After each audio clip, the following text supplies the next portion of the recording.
Hello viewers, मैं हूं आपका दोस्त पवन कुमार विश्वजीत। आप सभी का स्वागत करता हूं आपका अपने यूट्यूब चैनल पवन कुमार विश्वजीत में, जहां मिलती है आपको फिजिकल एजुकेशन कॉम्पिटिटिव एग्जाम्स की लाइव प्रिपरेशन। वो चाहे आप कर रहे हैं किसी भी फिजिकल एजुकेशन कॉम्पिटिटिव एग्जाम्स की तैयारी, जी हाँ, किसी भी फिजिकल एजुकेशन कॉम्पिटिटिव एग्जाम्स की अगर आप तैयारी कर रहे हैं तो आप जी हाँ हमें सब्सक्राइब कर सकते हैं। चैनल को सब्सक्राइब कर लीजिए, बेल आइकन को प्रेस कर लीजिए ताकि आने वाली हर एक वीडियो का नोटिफिकेशन आपको मिल सके। और जैसा मैंने थंबनेल में भी बताया है, जी हाँ, आप सभी के लिए फ्री क्लासेस ऑफर है हमारे पास में। फ्री क्लासेस ऑफर में सिर्फ आपको करना इतना है, चैनल को सब्सक्राइब करना है और बेल आइकन को प्रेस करना है। इसके लिए आपसे कोई भी चार्जेस नहीं लिए जाएंगे। जी हाँ, हमारी जितनी भी लाइव क्लासेस चल रही हैं फिजिकल एजुकेशन कॉम्पिटिटिव एग्जाम्स के लिए बिल्कुल फ्री ऑफ कॉस्ट है। उसमें किसी भी तरह का आपसे कोई भी चार्जेस नहीं लिया जाता। और आप हमें टेलीग्राम, फेसबुक पर भी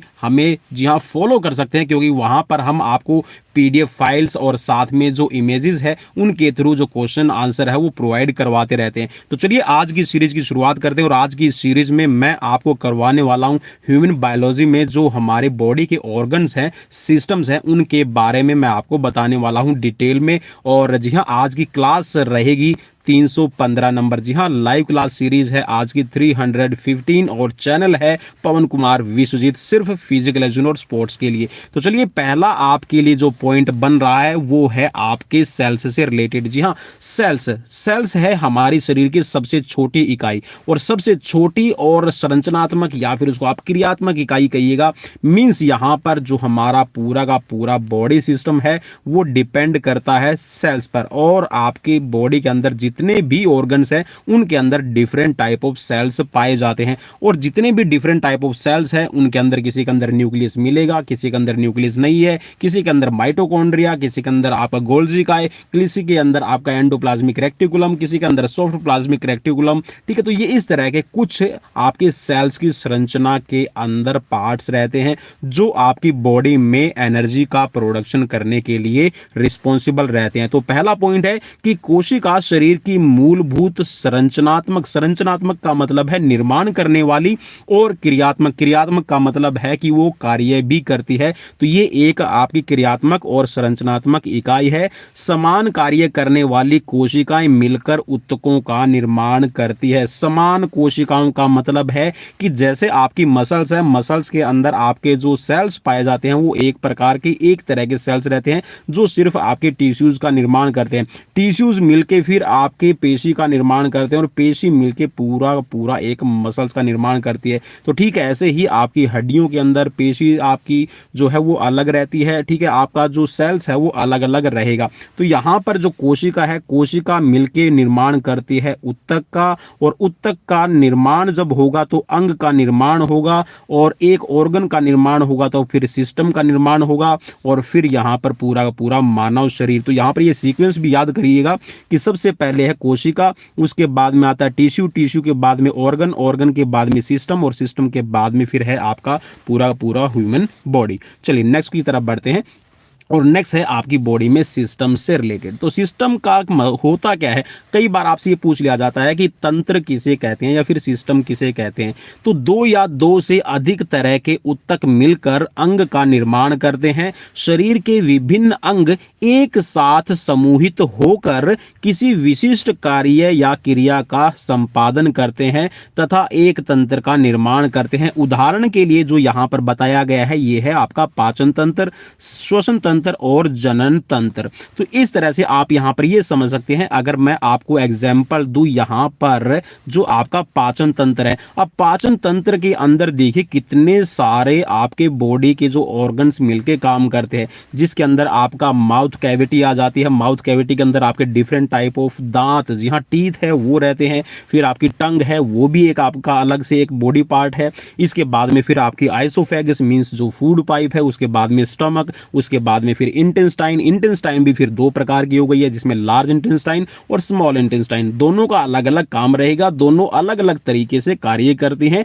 और दोनों की रिस्पॉन्सिबिलिटी भी फिर अलग अलग रहेगी। उसके बाद में आपका है रेक्टस और उसके बाद में है फिर आपका एनएस। तो एनएस हमारा करता है एक्सक्रिएट करने का काम, जो भी आपके वेस्ट प्रोडक्ट होते हैं। तो ठीक है, ऐसे ही आपका जो श्वसन तंत्र है वो भी अलग अलग प्रकार के इसके अंदर पार्ट्स रहते हैं, जिसके अंदर आपका ट्रेकिया है, ब्रोंकाई है, एल्वियोली है। ठीक है, तो ये आपके अलग अलग पार्ट्स हैं जो आपके एक तंत्र का निर्माण करते हैं। तो देखिए यहां पर बताया गया कि दो या दो से अधिक तरह के ऊतक मिलकर अंग का निर्माण करते हैं। मींस यहां पर दो से ज्यादा जो टिश्यूज हैं वो मिलकर क्या कर रहे हैं, एक अंग का निर्माण कर रहे हैं। और यहां पर जो विभिन्न प्रकार के अंग हैं, जैसे कि मैंने अभी आपको एग्जांपल दिया था यहां पर पाचन तंत्र का, तो पाचन तंत्र के अंदर आपके दांत आ गए, आपकी जीभ आ गई, आपका स्टमक आ गया, आपका आइसोफेगस है। तो ये अलग अलग अंग हैं जो समूहित होकर का मतलब है कि एक ग्रुप के अंदर ये काम करते हैं और विशिष्ट क्रिया का संपादन करते हैं। विशिष्ट क्रिया, अब देखिए जो पाचन तंत्र है उसकी विशिष्ट क्रिया क्या है। पाचन तंत्र का काम हो गया कि जो भी आप रॉ मटेरियल ले रहे हैं, मींस जो भी आप भोजन ले रहे हैं, उस भोजन से जो न्यूट्रिशंस है उनको अब्जॉर्प्शन किया जाए, तो ये पाचन तंत्र का काम है। ऑक्सीजन लेने का और कार्बन डाइऑक्साइड छोड़ने का काम है वो श्वसन तंत्र का हो गया। रिप्रोडक्टिव एबिलिटीज, यहां रिप्रोडक्टिव सिस्टम जो है उसका काम है कि जो आगे नई जनरेशन है उसको पैदा करना। तो एक तरह से आप ये कह सकते हैं कि बहुत सारे टिश्यूज मिलके ऑर्गन का निर्माण करते हैं, ऑर्गन मिलके एक विशिष्ट कार्य के लिए, फिर एक स्पेशल जो आपका वर्क है, टास्क है, उसको कंप्लीट करने के लिए सिस्टम तैयार होता है। ठीक है, आई होप कि आपको क्लियर हो गया होगा। नेक्स्ट है यहां पर आपका डाइजेस्टिव सिस्टम। देखिए डाइजेस्टिव सिस्टम के बारे में मैं ऑलरेडी अभी आपको बता चुका हूं, तो अभी एक बार फिर से देख लेते हैं कि भोजन के अंतःग्रहण मींस जो भोजन है उसको आपने ग्रहण कर लिया है। अंतःग्रहण मींस अंदर लेने से लेकर मल त्याग तक एक तंत्र जिसमें अनेक अंग और ग्रंथियां शामिल होती है तथा सामंजस्य के साथ में कार्य करते हैं, यह पाचन तंत्र कहलाता है। अब देखिए पाचन तंत्र के अंदर सबसे पहला क्या है, सबसे पहला आ गया इसके अंदर आपका माउथ। अब माउथ के अंदर होते हैं आपके टीथ। अब देखिए डिफरेंट टाइप ऑफ टीथ है, मींस यहां पर चार प्रकार के आपके दांत हैं। ठीक है, जिसके अंदर इंसीजर, कैनाइन, प्रीमोलर और मोलर आपके आते हैं। फिर इसके अंदर आती है आपकी टंग। जी हाँ, जो जीभ है वो आपकी टेस्ट को बताने के लिए आपका रिस्पॉन्सिबल रहती है। मींस यहाँ पर जो खाना है उसको जो दांतों के नीचे लाने का काम है वो आपके टंग का रहता है और साथ में टेस्ट बताने का काम रहता है। इसके बाद में है आपकी सिलेवरी ग्लैंड्स। देखिए सिलेवरी ग्लैंड्स यहाँ पर जो ग्रंथियों के बारे में बात कर रहा था कि ग्रंथियां भी इसके अंदर काम कर रही हैं। ठीक है, तो ये क्या करती हैं, ये सामंजस्य मींस तालमेल करती है, कोऑर्डिनेट करती है। अब देखिए जब तक आप अपने मुंह में कोई भी खाना नहीं लेंगे तो जो सलाइवा है वो नहीं बन रहा है। सलाइवा जब बनेगा तो उसके अंदर टाइलिन होगा और टाइलिन है वो स्टार्च को तोड़ने का काम करेगा। तो एक तरह से आप ये कह सकते हैं कि अलग अलग ग्रंथियां हैं, जो अलग अलग ग्लैंड्स हैं, उनका अलग अलग काम है। जैसे कि आपका लीवर है, लीवर का काम हो गया बाइल जूस को बनाना। अब बाइल जूस जैसा बनता रहेगा तो देखिए वो स्टोर कहां होगा, जो बाइल जूस है वो आपका स्टोर होता है बाइल डक्ट के अंदर जाकर, गाल ब्लैडर में आपका जाकर स्टोर हो जाएगा। गाल ब्लैडर में जैसे ही आपको बाइल जूस की जरूरत पड़ती है, जो गाल ब्लैडर है उसको बाइल डक्ट के थ्रू आपका सेक्रेट करने का काम करता है। तो आपका जो पाचन तंत्र है वो एक तरह से आप कह सकते हैं कि पूरा का पूरा आपकी बॉडी को जो न्यूट्रिशंस की सप्लाई करने के लिए रिस्पॉन्सिबल रहता है। और अगर इस सिस्टम में कोई भी खराबी आ जाए तो भैया आपका पूरा का पूरा जो बॉडी सिस्टम है, आपके जो पूरे के पूरे बॉडी के जो अलग अलग डिफरेंट टाइप ऑफ सिस्टम्स है वो आपके सारे गड़बड़ा जाएंगे। चलिए नेक्स्ट की तरफ बढ़ते हैं। और नेक्स्ट है यहाँ पर डाइजेशन। जी हाँ, डाइजेशन का एक बार फिर हम देख लेते हैं। तो पाचन क्या है, देखिए वो था पाचन तंत्र और ये है आपका पाचन। जी हाँ, जो डाइजेशन है वो क्या है, देखिए जो जटिल पोषक तत्व होते हैं, जटिल पोषक पदार्थों व बड़े अणुओं को विभिन्न रासायनिक क्रियाओं तथा एंजाइमों की सहायता से सरल व छोटे घुलनशील पदार्थों में परिवर्तित करने की प्रक्रिया को पाचन कहते हैं। देखिए डाइजेस्टिव सिस्टम का मतलब है पाचन तंत्र और डाइजेशन मीन्स पाचन। पाचन अब होता किसका, देखिए जो भी आप खाना खाते हैं, जो भी आप खाना खा रहे हैं उस खाने का पाचन है वो करता है आपका डाइजेस्टिव सिस्टम। अब जो खाना आपने खाया है देखिए कभी भी वो सरल रूप में नहीं रहता। सरल रूप में कैसे नहीं रहेगा उसके बारे में मैं आपको बता देता हूं। अब कैसे, देखिए आप इसको समझिए कि जो कार्बोहाइड्रेट है वो कार्बोहाइड्रेट भी आपका डिफरेंट टाइप से बना होता है। ठीक है, कार्बोहाइड्रेट। अब कार्बोहाइड्रेट में होता क्या है मेनली, अब देखिए आप इसी वर्ड से इसको समझ जाइए। देखिए कार्बो का मतलब है आपका कार्बन, हाइड्रो का मतलब होता है यहाँ पर हाइड्रो का मतलब है आपका हाइड्रोजन, और एट का मतलब होता है ऑक्सीजन। तो आपका जो कार्बोहाइड्रेट है वो कार्बन, हाइड्रोजन और ऑक्सीजन से मिलकर बना है। अब ठीक ऐसे ही आपका प्रोटीन है। अब प्रोटीन किससे बना है? Protein different type of amino acids होते हैं, 23 है टोटल, जिसमें से 22 आपकी बॉडी को जरूरी रहते हैं और 9 आपको खाने के थ्रू लेने होते हैं। मींस जहां पर आपको 22 जो अमीनो एसिड चाहिए उसमें से 9 तरह के आपके जो कह सकते हैं कि जो प्रोटीन के प्रकार हैं वो आपके खाने में होने चाहिए। तो आपकी बॉडी, आपका जो बॉडी प्रोटीन का काम करेगी। अब प्रोटीन मेनली आपकी बॉडी के अंदर जितने भी सेल्स हैं उन सब के अंदर प्रोटीन मिलेगा ही मिलेगा, क्योंकि यहाँ से आपकी बॉडी की टिश्यूज की रिपेयरिंग, नए सेल्स का निर्माण, ठीक है, एनर्जी का प्रोडक्शन है, वो सारी सारी प्रक्रिया यहाँ पर चलती है। अब देखिए यहाँ पर जो आपका पाचन है, पाचन का मतलब है कि आपका जो डाइजेस्टिव सिस्टम है वो प्रोटीन, कार्बोहाइड्रेट, फैट, जिसको आप लिपिड्स भी कह सकते हैं, और आपका जैसे कि आपके मिनरल्स हैं और आपका विटामिन्स है, तो इनको पचाने का काम किसकी सहायता से? रासायनिक क्रिया। रासायनिक क्रिया का मतलब है जिसके अंदर आपके गैस्ट्रिक जूस बनते हैं, ठीक है, बाइल जूस आपका बनता है, पैनक्रियाटिक जूस बनता है, आपके इंसुलिन बनते हैं, और इंसुलिन एक तरह से आपका एंजाइम है। ठीक है, आप ये कह सकते हैं कि जो ग्लैंड्स हैं वो मिलकर क्या कर रही है, वो एंजाइम्स है और different type of chemical reaction दिखाती हैं, जिसकी वजह से आपका जो भोजन जो आपको एक कठिन रूप में मिला है, कठिन रूप को परिवर्तित कर देती है। परिवर्तित का मतलब है उसकी चेन को तोड़ देगी और आपको सरलतम रूप में मिल जाएगा। जैसे कि आपका कार्बोहाइड्रेट है वो भी सिंपल है और आपका कॉम्प्लेक्स कार्बोहाइड्रेट 2 तरह का है। ठीक है, आपका जो फैट है वो भी आपका 3 तरह का फैट है, जिसके अंदर सैचुरेटेड, मोनो अनसैचुरेटेड और पॉलीअनसैचुरेटेड आपका फैट होता है। तो इनको तोड़ने का काम है वो एंजाइम्स और डिफरेंट टाइप ऑफ जो केमिकल रिएक्शंस होती हैं वो करती हैं, और आपका जो भी खाना आपने लिया है उसमें जो न्यूट्रिशंस है वो अब्जॉर्ब हो जाते हैं। आई होप कि आपको क्लियर हो गया होगा। नेक्स्ट है यहाँ पर आपके खाने से रिलेटेड। अब देखिए जो भी हम खाना खाते हैं वो हमारी आहार नाल में जाता है। आहार नाल को एक याद रखिएगा भाई, इसको कहा जाता है आपका एलिमेंट्री कैनाल। एलिमेंट्री कैनाल में देखिए यहाँ पे जो पार्ट्स बता रखे ना, देखिए यहाँ पर जितने भी पार्ट्स बता रखे हैं, चलिए एक बार आप इसको पढ़ लीजिए, फिर मैं नीचे स्क्रीन को रोल करूंगा।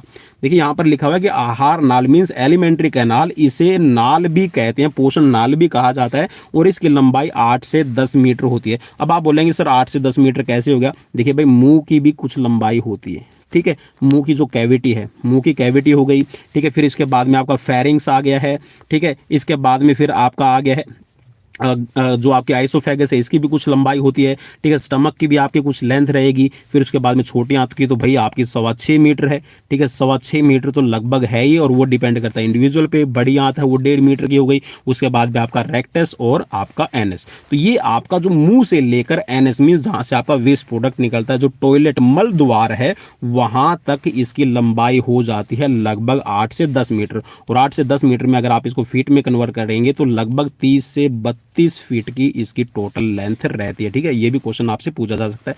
क्वेश्चंस की फॉर्म देखिए, ऑब्जेक्टिव टाइप क्वेश्चंस जब आपने डीपली पढ़ा होगा, आपने डिस्क्रिप्टिव पढ़ा है, सब्जेक्टिव जब आपने पढ़ लिया है, तो यहाँ पर आप जो आपके ऑब्जेक्टिव टाइप क्वेश्चंस होंगे, एमसीक्यूज हैं, आप उनका रिप्लाई कर सकते हैं। तो चलिए यहाँ पर देख लीजिए, अब जो आपका खाना, जो आपका एलिमेंट्री कैनाल है, उस एलिमेंट्री कैनाल के अंदर कौन कौन से आते हैं। सबसे पहला आता है आपका मुंह, और मुंह के अंदर भी मैं आपको बता चुका हूँ मुंह के पार्ट कौन कौन से हैं, जिसके अंदर आपका सैलिवरी ग्लैंड शामिल रहेंगी, इसके बाद में आपकी जीभ है और आपके 4 प्रकार के दांत, उसके बाद में आपका फेरिंग्स, ठीक है, लैरिंग्स आप इसको कहिएगा, इसके बाद में है फिर आपका ग्रास नली, आइसोफेगस, ठीक है, इसके बाद में है आपका स्टमक। स्टमक के भी फिर 3 पार्ट्स में इसको डिवाइड किया गया है, ठीक है, कार्डिक स्टमक, और फिर इसका मेन, ठीक है, और फिर है फंडस, ठीक है। तो इसको भी आपको ये कह सकते हैं कि जो आपका स्टमक है इसको भी 3 पार्ट्स में डिवाइड किया गया है। इसके बाद में है आपकी यहाँ पर ये है आपकी छोटी आंत। छोटी आंत को भी 3 पार्ट्स में डिवाइड किया गया। आप आपसे क्वेश्चन यहाँ पर ये बन सकता है कि जो छोटे आंत है उसको तीन पार्ट्स में डिवाइड किया गया, तो कौन कौन से? एक तो रहता है आपका डेडुनम, एक है जेजुनम और एक है इलियम। देखिए सीक्वेंस याद रखिएगा, ठीक है। एक तो रहेगा यहाँ पर आपका डेडुनम, ठीक है। डुडेनियम भी इसको कुछ बोल देते हैं, ठीक है। डुडेनम मैं लिख रहा हूँ, ठीक है, डुडेनम। उसके बाद में फिर आपका इसमें जेजुनम, ठीक है। चलिए मैं बिल्कुल हिंदी में लिख रहा हूँ, जो हमारे हिंदी में डिमांड कर रहे थे उन सब के लिए। इंग्लिश में सीरीज में लेकर आऊँगा तो इंग्लिश में उनको डिफाइन कर दूंगा। उसके बाद में फिर होता है एक आपका इलियम, ठीक है। तो ये आपके पार्ट रहेंगे किसके, याद रखेगा, इलियम, ठीक है। तो ये 3 पार्ट रहेंगे आपके छोटी आंत के। इसके बाद में फिर आपकी जो बड़ी आंत है, बड़ी आंत के भी फिर इसमें 3 पार्ट्स इसमें डिवाइड किए गए हैं, जिसके अंदर आपका असेंडिंग, ट्रांसवर्स, डिसेंडिंग, ठीक है। असेंडिंग, उसके बाद में है फिर आपका ट्रांसवर्स और डिसेंडिंग, और उसके बाद में फिर उसमें रेक्टस और एनस भी आपका शामिल हो जाता है, ठीक है। तो इसके बारे में यहाँ पर इसमें लास्ट में बताया गया है, ये है आपका मल द्वार, ठीक है। इसको आप एनस भी कहिएगा, ठीक है। तो ये आपके टोटल यहाँ पर इसमें 7 पार्ट बता रखे हैं, और 7 के भी देखिए फिर अलग अलग पार्ट्स रहते हैं। और आपसे क्वेश्चन ये भी पूछा जा सकता है कि सबसे ज़्यादा जो न्यूट्रिशन है वो कहाँ ऑब्जॉर्व होते हैं। तो ये याद रखिएगा कि जो आपकी छोटी आंत में 95% जो न्यूट्रिशन है वो ऑब्जॉर्व कर लिए जाते हैं। पानी का आपकी बॉडी के अंदर कितनी मात्रा रहेगी, जो आपने खाना खाया उसमें पानी की मात्रा कितनी रहेगी, प्लस में जो आपके मिनरल्स है, न्यूट्रिशंस है वो ऑब्जॉर्ब किए जाते हैं। तो ये आपके 5% है वो आपके बड़ी आंत में ऑब्जॉर्ब किए जाते हैं। आप इसको ऐसे याद रखिएगा। चलिए नेक्स्ट बढ़ते हैं, और नेक्स्ट है आपकी पाचन ग्रंथियां। पाचन ग्रंथियां कितने प्रकार की रहती है? तो पाचन ग्रंथियां मेनली आपकी 3 प्रकार की हैं, जिसके अंदर आपकी लार ग्रंथि, लार ग्रंथियों के आपके बारे में पूछा जा सकता है। तो लार ग्रंथि के भी कितने हैं? टोटल 3 पेयर हैं। कितने हैं भाई? 3 पेयर हैं, मीन्स यहाँ पर टोटल ये 6 होती है, ठीक है, जो आपके मुंह के अंदर रहेंगी। और यहाँ पर ये करती है सलाइवा, मीन्स लार का यहाँ पर निर्माण करती है, जिसके अंदर होता है टाइलिन, और टाइलिन है वो आपके स्टार्च को, मीन्स जो कार्बोहाइड्रेट का सरलतम रूप है। आप ये कह सकते हैं कि जो आप खाना खाते हैं, जब भी आप खाने को चबा चबा कर खाएंगे, कहा यह जाता है, देखिए जो हमारे बुजुर्ग हैं वो भी ये कहते हैं कि खाना हमें उतनी बार ही चबाना चाहिए जितने हमारे मुंह में दांत हैं। मतलब कि भाई 32 बार आपको खाना है, कम से कम एक बाइट को चबाना चाहिए। अब भाई इतना तो लंबा पॉसिबल नहीं है, क्योंकि जब आप खाना बैठेंगे तो आपको बहुत टाइम लगेगा। तो कहा जाता है ये नॉर्मली कि खाना आप चबा चबा कर खाएं। जब भी आप खाने को ज़्यादा देर तक चबाएंगे तो उस खाने का आपको एहसास होता है मिठास के साथ में, आपको मीठा लगेगा। मीठा लगना इट मीन्स कि उसके अंदर सलाइवा की मात्रा है वो मिल रही है, और सलाइवे में होता है टाइलिन। जो टाइलिन है वो स्टार्च का पाचन है मुंह के अंदर ही शुरू कर देता है। आई होप कि आपको क्लियर हो गया होगा। इसके बाद में है यहाँ पर यकृत। यकृत के बारे में भाई सबसे बड़ा एक आप याद ये रखेगा, लार्जेस्ट ग्लैंड मींस सबसे बड़ी ग्लैंड है, 1.5 kg इसका वेट है, ठीक है। और बाइल जूस का निर्माण करती है, बाइल जूस, ठीक है। जो पित्त का निर्माण है कौन करता है? वो करता है आपका यकृत, या फिर इसको लीवर आप कहिएगा, ठीक है। बाइल जूस बनाती है भाई एक तो सिंता सा, ये याद रखिए, सबसे बड़ी है, वेट है 1.5 kg। और इसके साथ में इसमें याद रखेगा, इससे जो रिलेटेड डिजीज है वो पूछ लिया जाएगा। तो लीवर सिरोसिस, ठीक है, जॉन्डिस मींस जिसको आप पीलिया कहते हैं, ठीक है, और हेपेटाइटिस है वो आपकी इससे रिलेटेड है, और फैटी एसिड भी हो जाता है, ठीक है। फैटी एसिड और साथ में जो और लीवर के अंदर इन्फेक्शंस भी बहुत तरह के हो जाते हैं। तो ये याद रखिएगा। सिर्फ इसमें जो मेन आपका एग्जाम्स के पर्पज से है वो रहेगा बाइल जूस का निर्माण करना, ठीक है। और विटामिन ए का अगर आपसे पूछ लिया जाए कि विटामिन ए की स्टोरेज कहाँ होती है, तो वो भी आपकी यकृत के अंदर ही होती है। इसके बाद में है आपका यहाँ पर अग्नाशय। अग्नाशय को आप कह सकते हैं कि ये लीवर के बाद में सबसे बड़ी जो ग्लैंड आती है, लीवर के बाद जो सबसे दूसरी बड़ी ग्लैंड है वो है आपकी पैनक्रियाज, या फिर इसको आप अग्नाशय कहिएगा। अब अग्नाशय का काम होता है जो आपकी पैनक्रियाटिक जूस बनाना, ठीक है। जो पैनक्रियाटिक जूस बनाना काम है वो करता है आपका अग्नाशय, और साथ में क्या करती है? इंसुलिन, इंसुलिन, ठीक है भाई, याद रखिएगा। इंसुलिन का जो निर्माण है वो कौन करती है? वो है आपकी अग्नाशय करने वाले, ठीक है। आई होप कि आपको क्लियर हो गया होगा, ठीक है। नेक्स्ट क्वेश्चन की तरफ बढ़ेंगे, और नेक्स्ट है यहाँ पर आपका स्पेंचर, आपकी जो पेशियां होती है, जो स्पेंचर आपकी मसल्स है उनके बारे में यहाँ पर बताया गया है। तो जो स्वर्णी पेशियां हैं, स्पेंचर आप इसको कहिएगा, ठीक है, मैं स्पेंचर इसको बोल रहा हूँ। विभिन्न स्तरों पर स्वर्णी पेशियां भोजन, पाचित भोजन, रस व अवशिष्ट की गति को नियंत्रित करने का काम करती है। अवशिष्ट, अवशिष्ट का मतलब है जो आपका वेस्ट प्रोडक्ट तैयार होता है, ठीक है, जो आपकी बॉडी, और जो पाचित भोजन रस को आगे भेजने का काम है, और इसके साथ में जो भोजन को आगे भेजने का काम है। तो ये जो सारा का सारा ये स्पेंसर मसल्स के थ्रू होता है। जो आपकी आइसोफेगस होती है वो भी आपकी स्पेंसर मसल्स की बनी होती है, और इसके साथ में जो आपका स्टमक है वो भी आपका स्पेंसर मसल्स का है। और जो आपकी यहाँ पर जो आपकी लार्ज इंटेस्टाइन लार्ज इंटेस्टाइन और स्मॉल इंटेस्टाइन है, इनके अंदर भी आपकी जो स्पेंसर मसल्स है या फिर इसको आप स्वर्णी ग्रंथि स्वर्णी पेशियाँ भी आप इसको कह सकते हैं, ठीक है। तो इनसे आपका ये बना रहेगा। नेक्स्ट है यहाँ पर आपका दांत। जी हाँ, दांत के बारे में क्या है मेन, तो मैं पहले भी बता चुका हूँ ऑलरेडी, फिर बता देता हूँ आपको। जो आपके जो कृदंत दांत हैं, ठीक है, कृतंत आप इसको कहिएगा, कृतंक लिखा हुआ है, ठीक है। तो जो आपकी ये इन सीजर देखिए, सीजर कैंची से लिया हुआ, कैंची का काम क्या होता है, मेनली कपड़े को काटने का काम होता है, ठीक है। तो इंसीजर का काम है कि जो आपके आगे वाले दांत है, चलिए मैं दांतों की फॉर्मेशन भी बता देता हूँ आपको, दांत भी ध्यान में रहेंगे। मैं वैसे पिछली जो अभी रिसेंटली जो कल मैं वीडियो लेकर आया था उसमें आपको समझाने के लिए मैंने आपको बताया था, ठीक है। तो देखिए जो आपके बीच वाले जो 4 दांत होते हैं ना, नीचे वाले जबड़े में या फिर आप ऊपर वाले जबड़े में, ऐसे आपके 4 दांत, ठीक है। जो सामने वाले आपको 4 दांत दिखाई देंगे, ये मेनली आपके कौन से होते हैं, ये मेनली है आपके इंसीजर, ठीक है। और जो यहाँ पर लिखा हुआ कैनाइन लिखा हुआ, तो आप इसको कैनाइन पढ़िएगा। चलिए मैं लिख देता हूँ कैनाइन, ठीक है। यहाँ पर इसको आप कैनाइन इसको पढ़िएगा, ठीक है। जो कैनाइन्स जो आपके दांत होते हैं, जो कैनाइन्स दांत हैं, ये आपने देखा होगा जो साइड में ये जो नुकीले दांत बने होते हैं ना, ये आपके रहते हैं कैनाइन्स। इनका काम होता है चीरने का, फाड़ने का, ठीक है। जैसे आपने बिल्ली देखी होगी, कुत्ता देखा होगा, या फिर देखिए आप सीधा सा गन्ना जब भी आप छीलते हैं ना, तो जो आपके जो सामने वाले दांत हैं, इंसीजर होते हैं, उनसे कभी भी नहीं छीलते आप। जो साइड वाले आपके जो दांत होते हैं, जिनको कैनाइन दांत कहा जाता है, उनसे गन्ने को छीलने का काम करते हैं। फिर होते हैं आपके प्रीमोलर बिल्कुल कैनाइन के जस्ट बाद में आपके 3 रहेंगे, ठीक है। और उसके बाद में फिर आपकी होती है मोलर आप इसको वैसे कहा जाता है कि ये अक्ल दाढ़ होती है जो सबसे लास्ट में निकलती है, ठीक है। तो ये आपके 4 जो आपके दांत हैं वो 4 प्रकार के हैं, याद रखिएगा, इंसीजर, कैनाइन, प्रीमोलर और मोलर। चलिए नेक्स्ट क्वेश्चन की तरफ बढ़ेंगे। और नेक्स्ट क्वेश्चन है यहाँ पर, नेक्स्ट क्वेश्चन क्या है, जो दांत हैं उन दांतों के बारे में ही बताया गया। चलिए इसको हम देख लेते हैं। मानव में मसूड़ों तथा दांतों की जो स्थिति है वो गर्त दंती का मतलब है गर्त के अंदर धसे हुए। देखिए जो आपके मसूड़े होते हैं वो मसूड़े कुछ इस प्रकार के रहेंगे, जिसके अंदर जो दांत है वो आपका ऐसे आपको दिखाई देगा। तो जो ये वाली है ना गर्त दंती, इसको कहा जाता है, ठीक है। इसको आप यहाँ पर लिखिए, देखिए लिखा हुआ है इसमें लिखा हुआ है टेकोडोंट, ठीक है। तो टेकोडोंट इसको कहा जाता है। और इसके बाद में मनुष्य में द्विबार दंती, ठीक है, डाइफोडेंट, ठीक है, डाइफोडोंट इसको आप कहिएगा, डाइफोडोंट या फिर विषम दंती दांत पाए जाते हैं। मुख गुहा में 32 दांत होते हैं। कितने हैं टोटल, यहाँ पर 32 है। ऊपरी जबड़े में आपके 16 रहेंगे और निचले वाले जबड़े में भी आपके 16 दांत रहेंगे, ठीक है। ये भी आपसे क्वेश्चन बन सकता है। अब नेक्स्ट है यहाँ पर आपकी फेरिंग्स के बारे में, जो ग्रसनी जिसको हम बोलते हैं। फेरिनेक्स का क्या, फेरिनेक्स आप इसको कह सकते हैं, फेरिंग्स इसको आप बोलिएगा, या फिर इसको ग्रसनी आप हिंदी में बोल सकते हैं।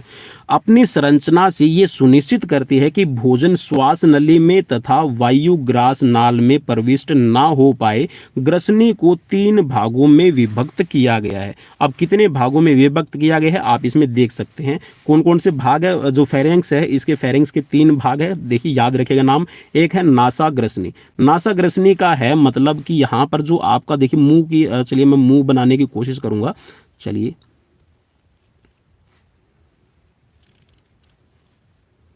चलिए भैया मैंने मुंह बना दिया है।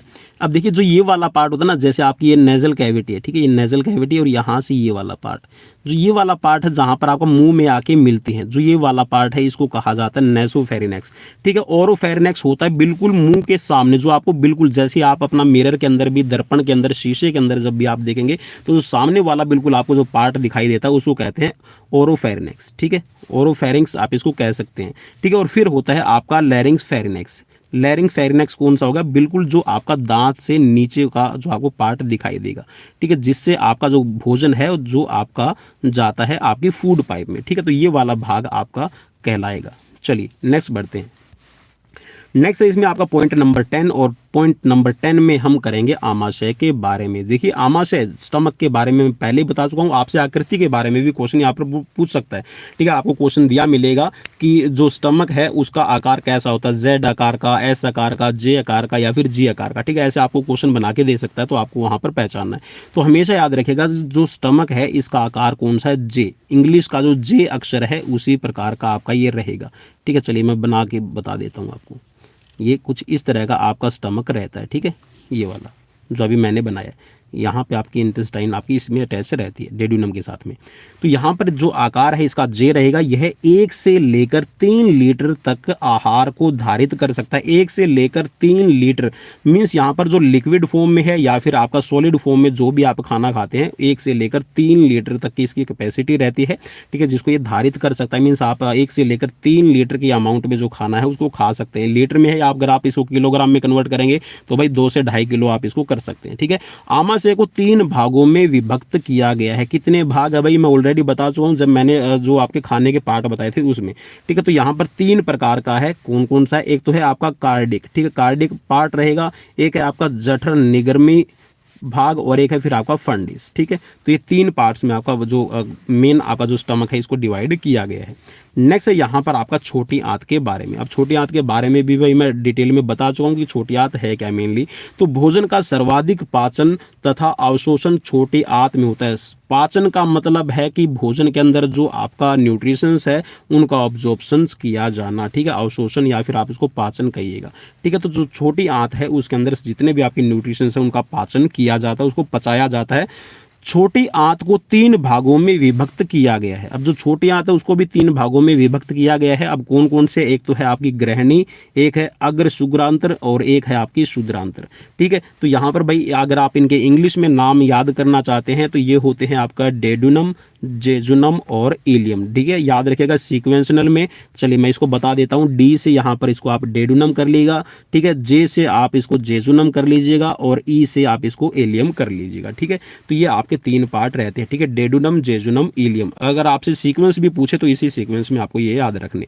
नेक्स्ट है यहाँ पर आपका बड़ी आंत के बारे में। अब बड़ी आंत की देखिए, जो छोटी आंत है उसकी लंबाई मैंने बता दी थी आपको, 6.25 मीटर से लेकर 7 मीटर इसकी लेंथ रहती है। अब बड़ी आंत की जो लेंथ है, सबसे पहले हम लेंथ के बारे में भी बात कर लेते हैं, ठीक है। 1.5 मीटर की लेंथ इसकी रहती है, ठीक है, 1.5, ठीक है, याद रखिएगा 1.5।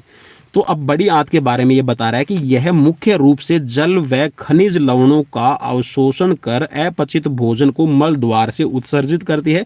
बड़ी आंत को भी 3 भागों में विभक्त किया गया है।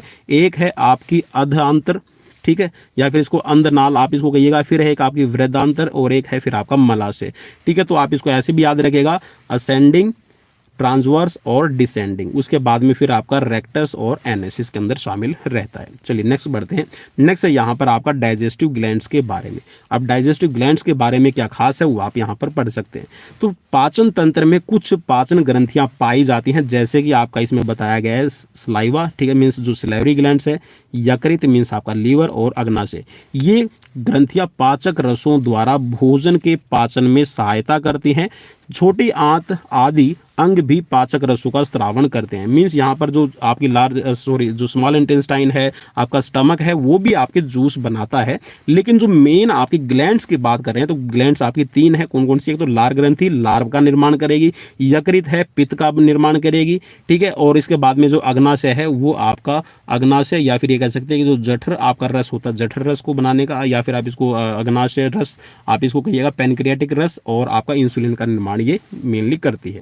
नेक्स्ट बढ़ते हैं। नेक्स्ट है यहाँ पर आपका सिलेवरी ग्लैंड्स के बारे में। अब सिलेवरी ग्लैंड्स के बारे में क्या खास है वो यहाँ पर आप पढ़ सकते हैं कि इनके द्वारा लार का स्त्रावण किया जाता है। लार का कार्य मुख्य क्या होता है? ये है भोजन में उपस्थित स्टार्च का पाचन करना। इसके बारे में मैं आपको पहले ही बता चुका हूँ कि टाइलिन जो होता है वो स्टार्च का पाचन यहाँ पर करता है। भोजन को चिकना, घुलनशील और लुब्रिकेट, मीन्स यहाँ पर चिकना बनाने का और लुब्रिकेशन का आप कह सकते हैं, ये लुब्रिकेट करने का काम करती है, चिकना बनाती है।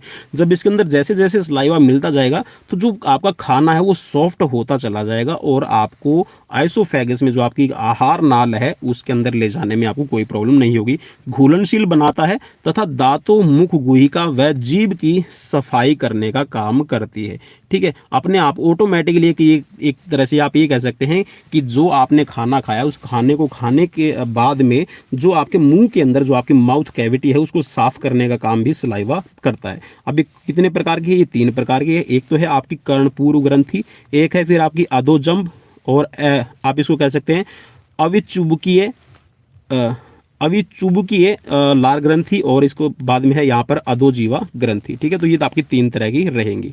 नेक्स्ट है यहाँ पर आपका रेस्पिरेशन के बारे में, श्वसन के बारे में अब जो यहाँ पर बताया गया हम इसको पढ़ लेते हैं। कार्बन डाइऑक्साइड व ऑक्सीजन का विनिमय जो पर्यावरण, रक्त और कोशिकाओं के मध्य होता है को श्वसन कहा जाता है। अब आप इसको ऐसे समझ लीजिए कि जो कार्बन डाइऑक्साइड है और ऑक्सीजन का विनिमय नहीं है, ये विनिमय। ठीक है, विनिमय का मतलब है एक्सचेंज करना। ठीक है, आदान प्रदान करना। जो अब यहाँ पर कहाँ हो रहा है, देखिए कार्बन डाइऑक्साइड हम कहाँ से छोड़ते हैं, वो है हमारे शरीर के अंदर से हम ऑक्सीजन लेते हैं और कार्बन डाइऑक्साइड को बाहर छोड़ते हैं। पर्यावरण से हमने क्या ली, यहाँ पर ऑक्सीजन ली। रक्त क्या करता है, उस ऑक्सीजन को अपने अंदर समाहित कर लेता है और कोशिकाओं के मध्य मीन्स यहाँ पर कोशिकाओं को पहुंचाने का काम है वो आपका मेनली ब्लड करता है। अब यहाँ पर ये बोल रहा है कि इस कार्य का जो निष्पादन हो रहा है इसको कहा जाता है यहाँ पर इसको आप कहेंगे रेस्पिरेशन। रक्त O2, रक्त क्या करता है, जो ब्लड है वो O2 या फिर ये कह सकते हैं कि युक्त शुद्ध वायु को कोशिकाओं तक पहुंचाने का काम करता है। जो रक्त है मेनली वो क्या करता है, जो O2 जिसके अंदर मिली हुई है, ऑक्सीजन जहां पर मिली हुई है, उस शुद्ध रक्त को पहुंचाने का काम करता है कोशिकाओं तक। कोशिकाओं के द्वारा जो उत्सर्जित होता है, अब कोशिकाएं मेनली क्या करती है, जब भी एनर्जी का प्रोडक्शन करेंगी तो लैक्टिक एसिड बनेगा, उसके साथ में कार्बन डाइऑक्साइड बनती है। अब कार्बन डाइऑक्साइड को रक्त है वापस आपके फेफड़ों में लाकर छोड़ देता है, मीन्स जो आपके एल्वियोली है या फिर उसको वायु कूपिकाएं आप कह रहे हैं। ठीक है, तो उस एयर सैक के अंदर ये आपका कार्बन डाइऑक्साइड को छोड़ देता है। अब कार्बन डाइऑक्साइड को फिर आपका वायुमंडल के अंदर जो आपके फेफड़े हैं, वो जो आपका एयर का प्रिंसिपल है, ठीक है, low pressure to high pressure और high pressure to low pressure, उसी सिद्धांत पे काम करते हुए वायुमंडल के अंदर जो कार्बन डाइऑक्साइड है उसको छोड़ दिया जाता है। नेक्स्ट है यहाँ पर आपका मानव श्वसन तंत्र। अब मानव श्वसन तंत्र के बारे में क्या बोल रहा है कि मानव श्वसन तंत्र है उसको 3 भागों में आप बांट सकते हैं। अब वो कौन कौन सा है, देखिए मेन है यहाँ पर आपका पहला ऊपरी श्वसन तंत्र। ऊपरी श्वसन तंत्र में आपको क्या मिलेगा, अब यहाँ पर देखिए एक तो होती है आपकी नेजल कैविटी। ठीक है, नेजल कैविटी मीन्स आपकी जो नासिका है, उसके बाद में मुख मीन्स यहाँ पर आप नासिका से और मुंह से दोनों से ही सांस लेने का काम करते हैं। इसके बाद में फिर ग्रसनी। ठीक है, मीन्स यहाँ पर ग्रसनी का मतलब है आपका फेरिंग्स। फेरिंग्स के बाद में आता है आपका स्वर यंत्र। स्वर यंत्र आपका लैरिंग्स के अंदर होता है। ठीक है, तो ये है आपका ऊपरी। अब देखिए मेनली यहाँ पर इस तंत्र के अंदर क्या हो रहा है, जो ऊपर वाला भाग है इसमें क्या हो रहा है, मेनली जो नाक होती है, इस नाक के अंदर, नोज के अंदर हमारी छोटे छोटे बाल होते हैं जिनको सीलिया कहा जाता है। याद रखिएगा, जो छोटे छोटे बाल पाए जाते हैं हमारी नाक के अंदर इसको सीलिया कहा जाता है। फिर इसके अंदर होती है एक म्यूकस मेम्ब्रेन। ठीक है, वो आपके मुंह के अंदर भी है, मीन्स आपका जो सलाइवा आपका बन रहा है।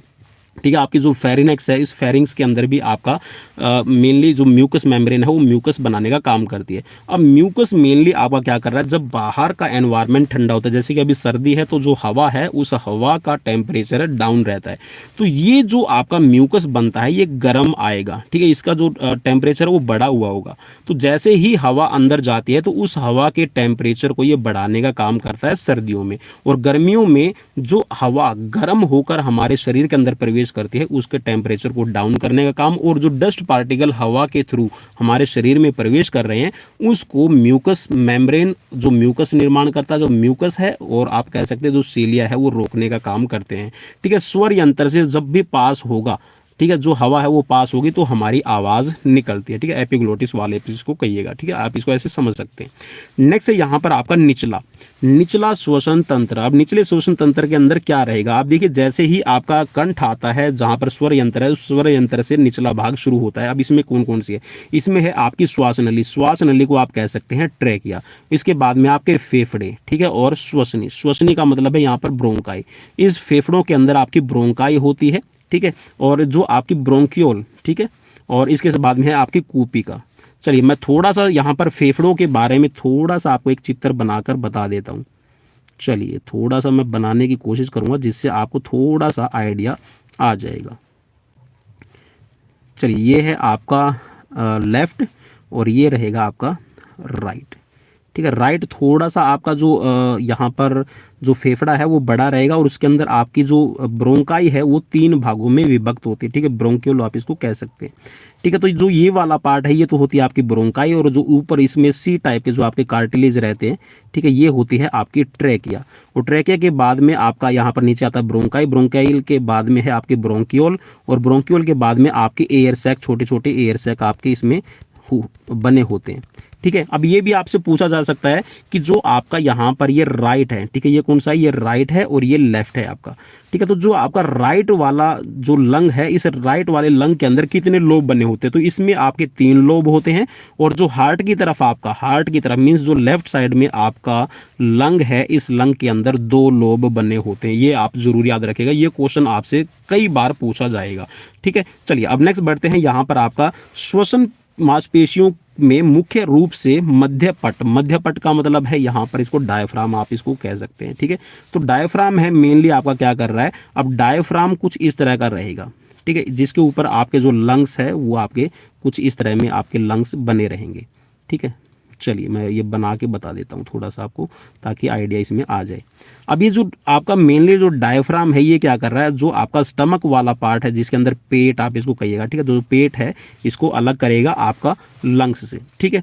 अब ये क्या बोल रहा है यहाँ पर, इसके संकुचन से वायु फेफड़ों में प्रविष्ट करती है। अब देखिए जब आपका जो ये डायफ्राम है जब ये संकुचित होगा, संकुचित का मतलब है जब ये आपका डायफ्राम है नीचे की तरफ आ जाएगा, इस शेप में आएगा, इस शेप में आएगा, तो मेनली क्या होगा, जो हवा है आपके फेफड़ों के अंदर, आपके जो फेफड़े बने हुए हैं इनके अंदर आ जाएगी, ठीक है, तथा शिथिलन द्वारा बाहर हो जाती है। जब शेप ये वाली आ जाएगी, देखिए ये वाली है कॉन्ट्रैक्ट की और ये वाली है शिथिलन की, ठीक है, मीन्स रिलैक्स जब आपका कर रहा है, ठीक है। तो इस सिचुएशंस में आपका जो मेनली डायफ्राम का काम होता है, अब देखिए जब भी हम आराम की स्थिति में होते हैं, मेनली आप जब भी आराम की स्थिति में होते हैं, जब भी आप रेस्ट कर रहे होते हैं, तो आपका डायफ्राम ही मेन काम कर रहा होता है। जो आपकी रिब्स है और रिब्स के ऊपर जो आपकी इंटरकोस्टल मसल्स है वो आपकी तब काम करती है जब आप रनिंग है या कोई फिजिकल एक्टिविटी कर रहे हो, ठीक है। चलिए नेक्स्ट बढ़ते हैं। नेक्स्ट है यहाँ पर आपका श्वसन प्रक्रिया के बारे में बताया गया। तो अब जो श्वसन है वो मेनली आपका कितनी तरह का, तो 2 तरह का है, एक तो है आपका बाह्य श्वसन और एक है आंतरिक श्वसन। आंतरिक श्वसन होता है जब आपके सेल्स के अंदर, किसके अंदर, सेल्स के अंदर, याद रखिएगा कोशिकाओं में जब आपका जो रेस्पिरेशन हो रहा होता है, मीन्स वहाँ पर गैसों का आदान प्रदान हो रहा है, तो उसको कहते हैं आपका इंटरनल रेस्पिरेशन, और एक होता है आपका एक्सटर्नल रेस्पिरेशन। एक्सटर्नल रेस्पिरेशन में आपका जो फेफड़े और एनवायरनमेंट के बीच में जो हवा का आदान प्रदान होता है, ऑक्सीजन का जो एक्सचेंज होता है कार्बन डाइऑक्साइड के साथ में, वो होता है आपका बाह्य श्वसन। बिल्कुल मैं इजी वे में समझाने की कोशिश कर रहा हूँ और इजी वे में बताने की कोशिश कर रहा हूँ ताकि आपको कोई भी प्रॉब्लम ना आए। नेक्स्ट है यहाँ पर आपका ब्लड सर्कुलेटरी सिस्टम, ठीक है, ब्लड सर्कुलेटरी सिस्टम, रक्त परिसंचरण के बारे में। अब ये क्या बोल रहा है इसके बारे में सुन लीजिए। इसमें प्रमुख रूप से हृदय तथा रक्त वाहिनियां सम्मिलित होती हैं। रक्त के अलावा शरीर के अन्य द्रव्य लसिका का भी परिवहन किया जाता है। अब मेनली आपका यहाँ पर ब्लड सर्कुलेटरी सिस्टम में है क्या, ब्लड सर्कुलेटरी सिस्टम में आप 3 चीज़ें याद रखिएगा, कौन कौन से वो मैं आपको बता रहा हूँ, ठीक है। एक तो खुद है आपका हार्ट, ठीक है, एक तो याद रखिएगा हार्ट है वो मेन है, ठीक है। उसके बाद में अब आपका जो हार्ट है उसको भी आप क्या कीजिए, लेफ्ट और राइट में डिवाइड कर लीजिए। ये आपका राइट पार्ट हो गया और ये आपका लेफ्ट हो गया। अब जो राइट है, राइट में हमेशा आपकी जो वेन्स है, क्या आपकी वेन्स शामिल रहेंगी, ठीक है, वेन्स शामिल रहेंगी। वेन्स का काम होता है CO2 को लेकर आना, ठीक है, CO2 को लेकर आना, जो आपका राइट वाला पार्ट है इस राइट वाले पार्ट में छोड़ना। अब राइट वाला जो आपका पार्ट है इसमें आपके कौन कौन से 2 पार्ट हैं, याद रखिएगा, एक तो होता है आलिंद और एक होता है निलय, ठीक है। आलिंद को आप कहेंगे यूरिकल और जो आपका निलय है, निलय को आप कहेंगे वेंट्रिकल। तो राइट जो यूरिकल है, राइट मीन्स यहाँ पर जो दाहिना आलिंद है, दायां आलिंद के अंदर आपका CO2 आता है और वो फिर प्योरिफिकेशन के लिए आपके फेफड़ों के पास में भेजा जाता है। तो मेनली आपको याद रखना है, एक तो हार्ट है और एक है वेन्स। वेन्स के अंदर शिराएं जिसको आप कहेंगे, ठीक है, शिराओं के अंदर दूषित खून रहता है, जिसके अंदर दूषित का मतलब है जिसके अंदर CO2 की मात्रा रहती है।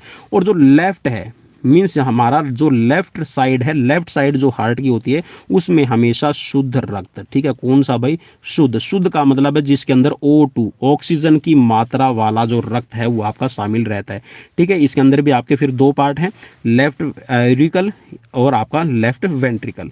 ये आपका मेनली काम क्या कर रहा है, ये वाला जो पार्ट है ये आपका आर्टरीज के साथ में और अरोटा के साथ में जुड़ा रहता है, ठीक है। अरोटा, आर्टरीज आप इसको कहिएगा, आर्टरीज, ठीक है। आर्टरीज आप, मैं लिख देता हूँ आर्टरी, ठीक है। आर्टरी को आप कह सकते हैं धमनी, ठीक है। क्या कह सकते हैं, धमनी आप इसको कहिएगा। अब धमनियों का काम होता है मेनली शुद्ध रक्त को आपके शरीर के अंदर ट्रांसफर करना, ठीक है। चलिए अब नेक्स्ट बढ़ते हैं, अब इसके बारे में मेन क्या रहेगा आपके लिए। नेक्स्ट है यहाँ पर रुधिर कोशिकाएं, मीन्स जो आपका ब्लड होता है उस ब्लड के अंदर आपकी सेल्स पाई जाती है, कोशिकाएं पाई जाती है। वो कितने प्रकार के, 3 प्रकार की है। देखिए हमेशा याद रखिएगा, कोशिका के बारे में पूछा गया है भाई, ब्लड के अंदर जो कोशिकाएं हैं 3 प्रकार की होती है। कौन कौन सी है, एक तो है आपकी आरबीसीज मीन्स आपकी रेड ब्लड सेल्स, एक है आपकी डब्ल्यूबीसीज, ठीक है, वाइट ब्लड सेल्स, और एक होते हैं आपके प्लेटलेट्स, ठीक है। और इसके अतिरिक्त क्या है, एक है आपका प्लाज्मा, ठीक है। तो मेनली आपके 4 तत्व हैं, कौन कौन से, वो हैं आपके ब्लड के, आरबीसी, डब्ल्यूबीसी, प्लेटलेट्स और प्लाज्मा। अब देखिए यहाँ पर काम क्या है, प्लाज्मा का काम होता है न्यूट्रिशंस, और जो आपके प्लेटलेट्स हैं उनका ट्रांसपोर्टेशन करने का काम, प्लाज्मा का मेनली काम ये रहेगा। अब जो यहाँ पर आरबीसी है, आरबीसी का काम होता है हीमोग्लोबिन के साथ में मिलकर जो O2 है उसका ट्रांसपोर्टेशन करने का काम, और CO2 को शरीर से बाहर निकालने का काम। अब यहाँ पर जो आपके प्लेटलेट्स है, प्लेटलेट्स का काम क्या है, प्लेटलेट्स का मेनली काम है आपकी बॉडी के अंदर जो आपकी रोग प्रतिरोधक क्षमता है उसको बनाना, और साथ में कहीं पर भी अगर आपकी बॉडी के अंदर जख्म हो जाए, क्या भाई, जख्म, जी हाँ, दिल में है जख्म मेरे बहुत, कुछ खास नहीं दिखाने को। तो यहाँ पर जो जख्म होते हैं, जब भी आपको कोई भी जख्म होगा, कोई भी वाउंड्स बनता है, घाव बनता है, तो वहाँ पर उस ब्लड का जो शरीर से बाहर निकलना शुरू हो गया है उस खून को वहीं पर जमाने का काम होता है मेनली आपका प्लेटलेट्स का। अब जो यहाँ पर डब्ल्यूबीसी बन गई, डब्ल्यूबीसी ये बोलती है कि भैया मेरी ड्यूटी है कि मैं शरीर के अंदर किसी भी तरह के जो आपके अनवांटेड या फिर ये कह सकते हैं कि जैसे बोलते हैं ना कि मान ना मान मैं तेरा मेहमान, जो शरीर के अंदर बिना बुलाए मेहमान है उनको बाहर करने का काम, मीन्स यहाँ पर जो भी बैक्टीरिया है, वायरस है, उनसे लड़ने का काम, रोग प्रतिरोधक क्षमता है, इम्यून सिस्टम है, वो डिपेंड करता है हमारे डब्ल्यूबीसीज पे, ठीक है। तो याद रखिएगा, आरबीसीज है ऑक्सीजन के लिए रिस्पॉन्सिबल है, डब्ल्यूबीसी है शरीर के अंदर रोग प्रतिरोधक क्षमता, और प्लेटलेट्स है खून को जमाने का काम करते हैं, और प्लाज्मा है इन सभी का ट्रांसपोर्टेशन का, जहां पर जैसी जिसकी जरूरत है उस तक वहां उसी प्रकार का राशन पहुंचाने का काम है वो प्लाज्मा का रहता है। आई होप कि आपको क्लियर हो गया होगा। नेक्स्ट है यहाँ पर आपका रक्त समूह के बारे में, भाई ब्लड ग्रुप के बारे में क्वेश्चन हर एक पेपर में आपको जरूर मिलता है, इसके बारे में आप पढ़ लीजिएगा, ठीक है, पढ़िएगा, रट्टा मत लगाइएगा। अब ये यहाँ पर बोल रहा है कि रक्त समूह है क्या, लाल रक्त कणिकाओं पर पाए जाने वाले प्रतिजनों की उपस्थिति तथा अनुपस्थिति के आधार पर रक्त को 4 समूहों के अंदर बांटा गया है। अब एक चीज याद रखिएगा, किसके ऊपर, जो आपकी रेड ब्लड सेल्स है, कौन सी, आरबीसी, ठीक है, रॉयल चैलेंजर बेंगलुरु नहीं, आरबीसी है भाई, ठीक है।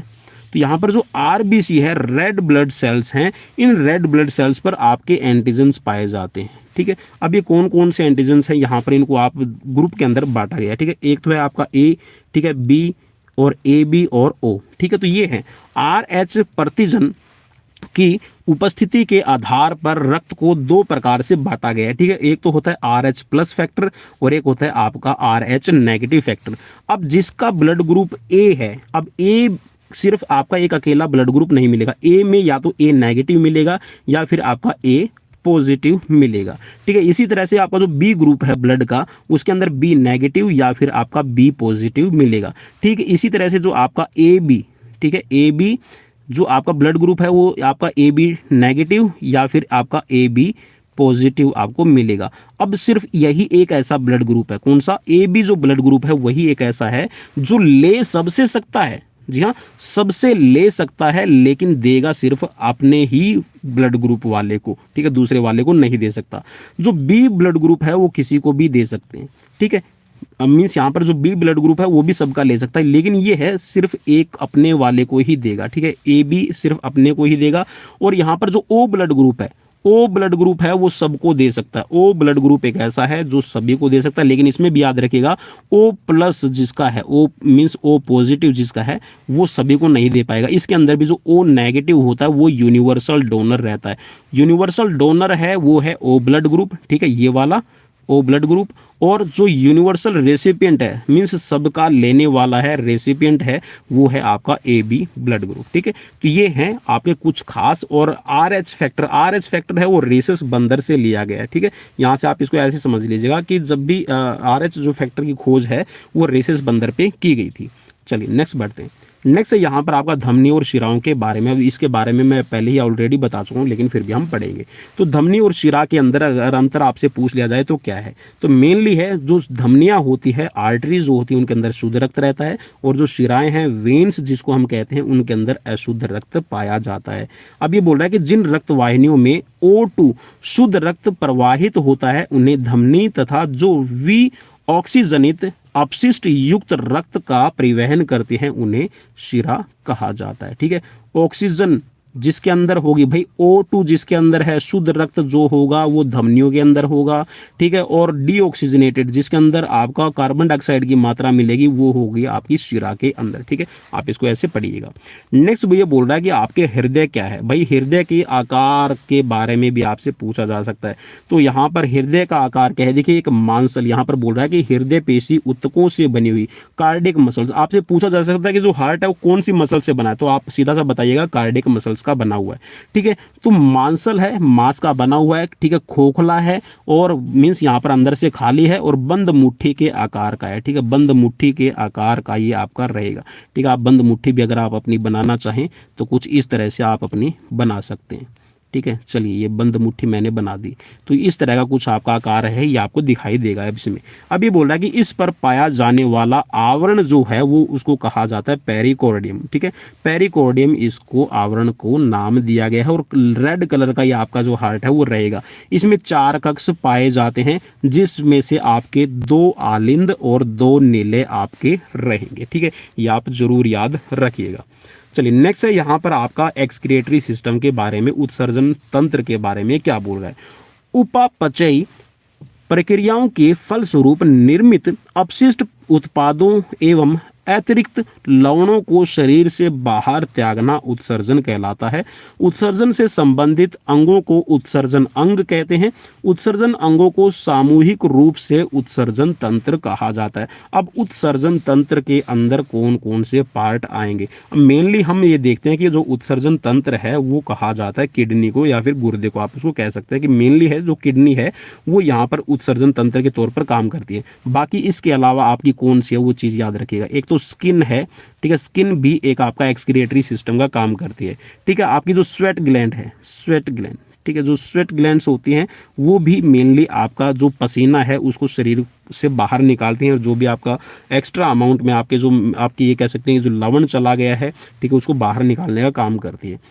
और इसके साथ में है आपका किडनी, क्या है, किडनी, याद रखिएगा भाई किडनी है वो आपका बॉडी से बाहर निकालने का काम करती है, ठीक है। तो ये मेनली आपके 3 तरह के ऑर्गन हैं जो आपके शरीर से जो अपशिष्ट पदार्थ होते हैं, वेस्ट प्रोडक्ट होते हैं, इनको बाहर निकालने का काम करती है। और इसके अलावा बोलेंगे भाई आपका गुर्दे, फेफड़े भी तो होते हैं, है ना, फेफड़े, ठीक है। तो भाई फेफड़े भी जो है वो आपके फेफड़े, ठीक है, फेफड़े, ठीक है। तो भाई फेफड़े भी हैं, आपके लंग्स है वो भी आपका एक्सक्रिएटरी सिस्टम का काम करते हैं, क्योंकि वो CO2 को शरीर से बाहर निकालते हैं।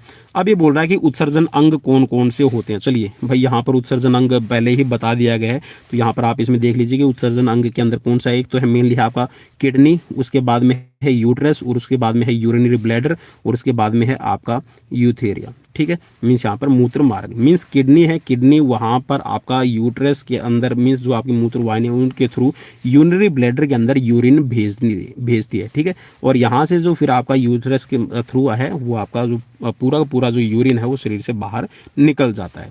नेक्स्ट है आपकी बॉडी, जो आपको बॉडी तंत्र की बात कर रहा है, इसमें है आपका नेफ्रॉन। अब नेफ्रॉन कहाँ पाया जाता है भाई, याद रखिएगा गुर्दे के अंदर है आपके नेफ्रॉन पाए जाते हैं, ठीक है। और गुर्दे की कार्यात्मक और संरचनात्मक इकाई है, ठीक है। अब ये क्या कर रही है, मेनली क्रियात्मक और संरचनात्मक इकाई है। उत्सर्जी उत्पाद विले नाइट्रोजी, जिसके अंदर नाइट्रोजनी यौगिक, नाइट्रोजनी यौगिक का मतलब है जिसके अंदर नाइट्रोजन वाले जो यौगिक बने हुए हैं वो बॉडी के अंदर वेस्ट प्रोडक्ट हैं उनको बाहर निकालने का काम है ये आपके नेफ्रॉन के द्वारा किया जाता है। ठीक है, चलिए नेक्स्ट है यहाँ पर आपका यौवन आरंभ है। यौवन आरंभ का मतलब है प्यूबर्टी एज। प्यूबर्टी एज कौन सी होती है भाई? प्यूबर्टी एज है लड़कियों के अंदर अगर हम बात करें तो ये 11 से लेकर, ठीक है, कहीं पे 11 लिखा मिलेगा, कहीं पे 12, जैसे मैंने कल बताया था आपको 12 से 13। ठीक है, तो भाई 11 साल से किसी के अंदर, देखिए वो इंडिविजुअल डिफरेंसेस पे डिपेंड करता है। 11 से लेकर 13 वर्ष में जो यहाँ पर फीमेल है, फीमेल का मतलब है जो लड़कियां हैं उनके अंदर जो आपका ये सिस्टम है यौवन आरंभ का होना यहाँ पर ये शुरू हो जाता है। अगर हम यहाँ पर बात करें मेल के बारे में, लड़कों के बारे में, तो उनमें जो सिस्टम एक्टिवेट होता है वो 12 से लेकर 14 वर्ष की उम्र में एक्टिवेट होता है। अब इसकी परिपक्व काल मीन्स यहाँ पर जो मैच्योरेशन काल आता है, मैच्योरेशन मीन्स जिसके अंदर मैच्योरिटी मीन्स यहाँ पर एक तरह से कह सकते हैं कि जो आपके प्राइवेट जो बॉडी ऑर्गन्स है वो आपके विकसित हो जाते हैं, डेवलप हो जाते हैं, तो वो आपका लगभग 18 से 20 साल की उम्र तक आपके ये पूरे अच्छी तरह से डेवलप हो जाते हैं। ठीक है, इसीलिए कहा जाता है कि भाई जो ये एज है 12 से 13, या फिर ये कह सकते हैं कि आप बालपन में किसी की शादी ना करें, क्योंकि मेनली होता ही है कि जो आपकी ये बॉडी ऑर्गन्स हैं वो आपके अच्छी तरह से डेवलप नहीं हुए होते हैं। ठीक है, चलिए अब नेक्स्ट ये बोल रहा है कि यौवन आरंभ मीन्स नर और मादा में अपरिपक्व जनन अंगों का परिपक्वन होकर जनन क्षमता का विकास होना यौवन आरंभ कहलाता है। नर की अपेक्षा मादा में यौवन आरंभ पहले होता है। मानव में टेस्टोस्टेरोन मीन्स यहाँ पर मेल के अंदर अगर हम बात करें तो टेस्टोस्टेरोन, और फीमेल में अगर हम बात करें तो एस्ट्रोजन और प्रोजेस्टेरोन लिंग हार्मोन आपके पाए जाते हैं। नेक्स्ट है यहाँ पर आपका इसमें जनन अंगों को प्राथमिकता तथा द्वितीयक लैंगिक अंगों में विभक्त किया जाता है। प्राथमिक अंग युग्मकों का निर्माण करते हैं। प्राथमिक अंगों के अलावा सभी अंग जो जनन तंत्र में कार्य करते हैं द्वितीयक अंग कहे जाते हैं। नेक्स्ट है यहाँ पर आपका इसमें नर के बारे में, फीमेल जो मेल के बारे में अब इसमें बताया गया है। मेल के अंदर जो जनन अंग है इसमें आपका एक तो टेस्टिकल्स, ठीक है, वर्षण कोश, इसके बाद में शुक्रवाहिनी जिसके अंदर आप ये कह सकते हैं कि जो आपकी स्पर्म वेन, जो स्पर्म आपकी कह सकते हैं कि जो वेन्स है, आर्टरीज है, इसके अंदर आपके स्पर्म जाते हैं। फिर है शुक्राशय, फिर है इसमें प्रोस्टेट ग्रंथि, और फिर है मूत्र मार्ग और शीशन, ठीक है, पेनिस। तो ये आपके इसमें मेल के पार्ट, बॉडी पार्ट्स रहेंगे। नेक्स्ट है यहाँ पर आपके मादा के जनन अंग कौन से हैं? एक तो है इसमें आपका ओवरी, ठीक है, मीन्स अंडाशय, अंडवाहिनी, गर्भाशय और योनि। तो ये रहते हैं फीमेल के अंदर आपके बॉडी पार्ट्स। नेक्स्ट है यहाँ पर आपका तंत्रिका तंत्र, नर्वस सिस्टम। नर्वस सिस्टम के बारे में अब ये बोल रहा है कि वह अंग तंत्र जो प्राणी के भीतर शरीर के अन्य तमाम अंग तंत्रों के कार्य करने का समन्वय का मतलब है भाई यहाँ पर ये तालमेल, ठीक है, तालमेल करता है और उनको नियंत्रित करने का और उनको कंट्रोल करने का काम है करता है। इसको कहा जाता है तंत्रिका तंत्र। अंतःस्रावी तंत्र के साथ मिलकर तंत्रिका तंत्र हमारे शरीर के विविध अंगों को मीन्स जो अलग अलग प्रकार के जो बॉडी पार्ट्स हैं उनको ये क्या बोल रहा है, तंत्रों के कार्य में संचार करता है। ठीक है, उनके बॉडी के जो सिस्टम है उनमें काम करने का संचार करता है, उनका समन्वय करता है, नियंत्रण करता है तथा शरीर के बाहरी उद्दीपन का मतलब है जो भी आपको बाहर से रिएक्शन करने के लिए आपको कोई भी आपका बॉडी पार्ट्स तैयार होता है। उद्दीपन जैसे कि सपोज कीजिए कि आपकी तरफ कोई बॉल है ट्रैवल करके आ रही है, बाहर का बॉडी का टेम्परेचर, जो आपका बॉडी का टेम्परेचर अलग है, ठीक है, बाहर जो एनवायरनमेंट का टेम्परेचर है वो अलग है, तो अब वो उसके लिए जो भी आप अनुक्रिया या फिर प्रतिक्रिया आप दिखाते हैं उसमें सहायता करता है। ठीक है, चलिए नेक्स्ट बढ़ते हैं। नेक्स्ट है यहाँ पर आपका तंत्रिका तंत्र 2 भागों में विभाजित किया जा सकता है। अब कौन कौन से हैं? एक तो है आपका central nervous system. Central nervous system में कौन कौन से हैं? इसमें बोला कि इसमें मुख्य रूप से आपका मस्तिष्क है, मेरुरज्जु और इससे निकलने वाली तंत्रिका कोशिकाएं इसमें शामिल रहती है। नेक्स्ट है यहाँ पर आपका परिधीय तंत्रिका तंत्र, इसको आप पेरिफेरल सिस्टम भी आप इसको कह सकते हैं, ठीक है, पेरिफेरल नर्वस सिस्टम आप इसको कहिएगा। इसको भी फिर दो भागों में बांटा गया है, एक है आपका कायिक और एक है आपका स्वायत्त, ठीक है। चलिए नेक्स्ट है यहाँ पर आपका अंतःस्रावी एंडोक्राइन सिस्टम। अब एंडोक्राइन सिस्टम के अंदर क्या है वो आप यहाँ पर देख सकते हैं। और भाई अगर अभी तक चैनल को सब्सक्राइब नहीं किया, अगर आपको वीडियो अच्छी लगी है तो उस चैनल को सब्सक्राइब जरूर कर लीजिए। अभी बोल रहा है कि एंडोक्राइन सिस्टम के अंदर मेनली क्या है, ये बोल रहा है कि यह अंतःस्रावी ग्रंथियां, ठीक है। एंडोक्राइन को भाई आप ऐसे समझ सकते हैं कि जो भी ग्लैंड्स इंटरनल सेक्रेशन करती है, ठीक है, किसी भी हार्मोन का, तो वो कहलाती है आपकी एंडोक्राइन ग्लैंड्स। ये बोल रहा है कि इनके माध्यम से कार्य करता है। ये ग्रंथियां अपने स्राव सीधे रक्त में छोड़ती हैं, ठीक है। ये कहाँ छोड़ेगी, सीधा रक्त में है, वो आपके हार्मोन्स को छोड़ती हैं, क्योंकि इनमें नलिका का अभाव होता है, इनके अंदर जो नलियां हैं वो नहीं पाई जाती, इसीलिए इन्हें नलिका विहीन ग्रंथियां भी कहा जाता है, ठीक है। अब आपको ये बिल्कुल क्लियर होगा। एंडोक्राइन ग्लैंड्स के अंदर कोई भी आपकी नलियां नहीं होती, ये सीधा जो आपका कोई भी अगर हार्मोन्स बनाती है तो ये सीधा ब्लड के अंदर छोड़ देती है, इसीलिए इनको एंडोक्राइन ग्लैंड्स कहा जाता है। अब ये बोल रहा है कि यहाँ पर ग्लैंड्स कौन कौन सी है वो यहाँ पर आप नाम देख सकते हैं। एंडोक्राइन ग्लैंड्स के नाम कौन कौन से है भाई, आप यहाँ पर आप देख लीजिए। एक तो है आपका हाइपोथैलेमस, ठीक है। हाइपोथैलेमस मेनली रिस्पॉन्सिबल है, आपको बॉडी का टेम्परेचर है, भूख प्यास है, उसका महसूस आपको होता है। पिट्यूटरी ग्लैंड्स है, इसके बाद में पीयूष ग्रंथि, तो भाई ये आपकी बॉडी की ग्रोथ है आपकी पिट्यूटरी ग्लैंड पे डिपेंड करती है, ठीक है। फिर इसके बाद में है आपकी पीनियल ग्लैंड। जो पीनियल ग्लैंड्स है ये आपकी पिट्यूटरी ग्लैंड से अलग से काम करती है, ठीक, और आपकी बॉडी की फंक्शनिंग में हेल्प करती है। इसके बाद में थायराइड ग्लैंड है, मेनली आपका थायरोक्सिन हार्मोन का निर्माण करती है। इसके बाद में है पैराथायराइड ग्लैंड, ठीक है, तो पैराथायराइड ग्लैंड भी आपके थायराइड ग्लैंड्स की हेल्प करेगी। नेक्स्ट है फिर इसके अंदर आपकी पैनक्रियाज, ठीक है। पैनक्रियाज है वो पैनक्रियाटिक जूस है और साथ में जो इंसुलिन का निर्माण करेगी। फिर है आपकी एड्रिनल ग्लैंड्स है, एड्रिनलिन हार्मोन्स का निर्माण करती है, जो मेनली आपका फाइट एंड फ्लाइट हार्मोन के नाम से भी जाना जाता है, ठीक है। इसके बाद में है आपकी थाइमस ग्लैंड्स, ठीक है, थाइमस ग्लैंड्स है। और इसके बाद में है आपकी टेस्टिस, ठीक है, वर्षण आप इसको कह सकते हैं। तो वर्षण है मेनली आपका रिप्रोडक्टिव ऑर्गन्स का पार्ट रहेगा। और इसके बाद में है अंडाशय भी आपका मेनली आपका फीमेल के अंदर ये रहेगा, ठीक है। फीमेल के अंदर है अंडाशय होते हैं, ओवेरी, और वर्षण है टेस्टिस हैं, ये आपके रहेंगे मेल के अंदर। तो ये आपके रिप्रोडक्टिव आपके ऑर्गन्स के आपकी ग्लैंड्स रहेगी, ठीक है। तो ये थे भाई आज के यहाँ पर कुछ क्वेश्चंस और कुछ पॉइंट्स जो आपके फिजिकल कॉम्पिटिटिव एग्जाम्स के लिए आई होप कि आपको अच्छे लगे होंगे। और अगर अच्छे लगे हैं तो प्लीज़ मुझे कमेंट बॉक्स में कमेंट करके ज़रूर बताइएगा, लाइक ज़रूर कीजिएगा, शेयर कीजिएगा अपने दोस्तों के साथ में। अगर आपको सीरीज़ अच्छी लगी और लाइव सीरीज़, जी हाँ, यहाँ पर फ्री लाइव सीरीज़ आप देख सकते हैं। आप सभी के लिए स्पेशल ऑफर, जी हाँ, सिर्फ चैनल को सब्सक्राइब कर लीजिए, बेल आइकन को प्रेस कर लीजिए और आने वाली वीडियो का नोटिफिकेशन का लुत्फ उठाइए। तो मिलते हैं नेक्स्ट वीडियो में। Till then bye bye, take care.